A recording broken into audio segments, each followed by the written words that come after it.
way because they can really transform how you see the image. And remember, I don't have to leave this texture just as it is, so I could go into curves, make that texture darker if I wanted to, and that adds a really nice effect as well. Want you getting wet. I'm liking this so much more. So if I create a layer mask, I can then go ahead and just erase it off of the subject a little bit. Okay. Go ahead. This image is amazing, Thank by the way. You. When you said you did a minimum of 2 hours. Are you just playing for those 2 hours? Like, are you just like trying things out, or I mean, because you just basically edited 3 photos in less than 45 minutes. Right, and I mean, if I were taking these home, I would spend a lot more time on them than I am right now. But yeah, I would take my time and sort of focus on the details a lot more. Now, an image like this, I mean, sometimes it just doesn't take 2 hours. It's a fact. But this is a very, very simple image at the same time. So I'm not doing compositing and things like that. And that's where I try to spend a lot more time, where I'm going through every pixel of the image to make sure that it's blended. So that kind of thing does take a long time. But then it can also just take a long time to get the colors exactly as I want them. Now, we were very fortunate, or I shouldn't even say fortunate, because I really hate the idea of luck, you know? Like, we got lucky with our colors and stuff, but it's not luck, it's the fact that we created our color palette. We had a very neutral color palette, so we could easily add color into these images, and it picked it up really nicely. So where I'm spending my time is coloring an image, you know, figuring out exactly what shade of dress I should use, or, you know, what color I should make the background, or how I should edit the sky, and things like that. So, yes, an image would normally take me 2 hours if I were going to do something more complicated. This one I would probably spend another 30 minutes with or so, and probably call it a day on this one. But then again, look at it in the morning to make sure. So I just wanted to let you know that we have just a little over 5 minutes before we have to go to our next break. Do you want more questions, or do you have something else that you want to cover? Questions are good, or we can look at this image. I don't know, whichever one you guys want to do. Let's have our little audience vote.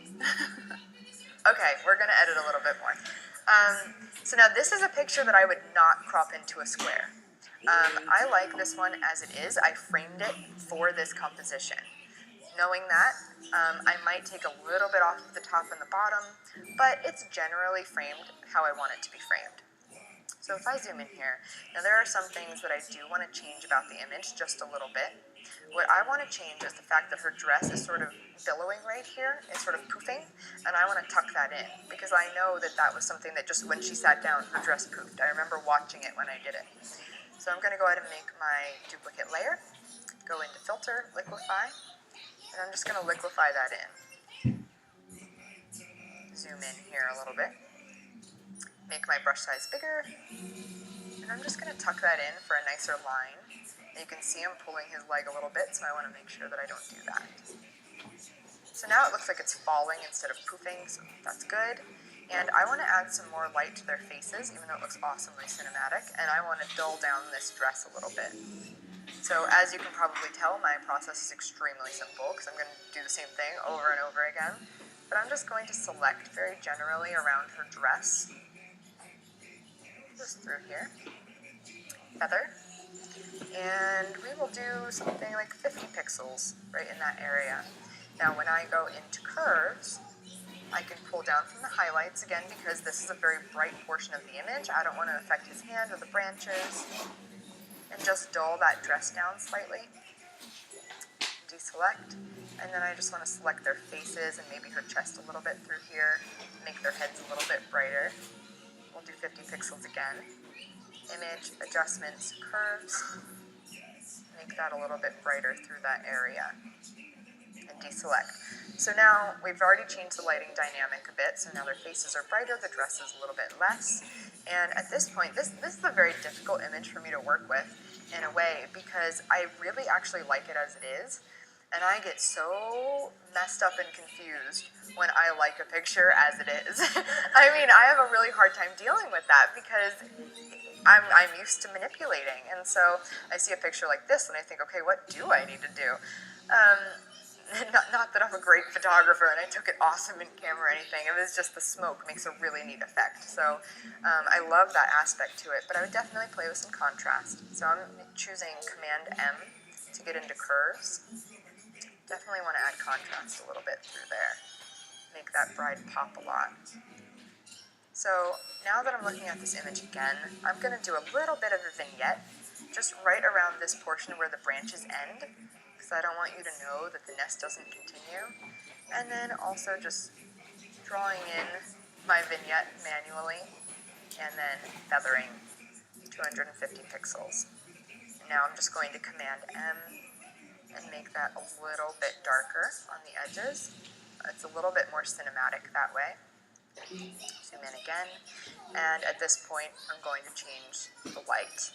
So going into Image Adjustments, Curves, going to my blue curve, I want to pull up some of that blue that's happening in the shadows, very, very mysterious to me, and then add some of that yellow to her skin, because that looks really beautiful, I think.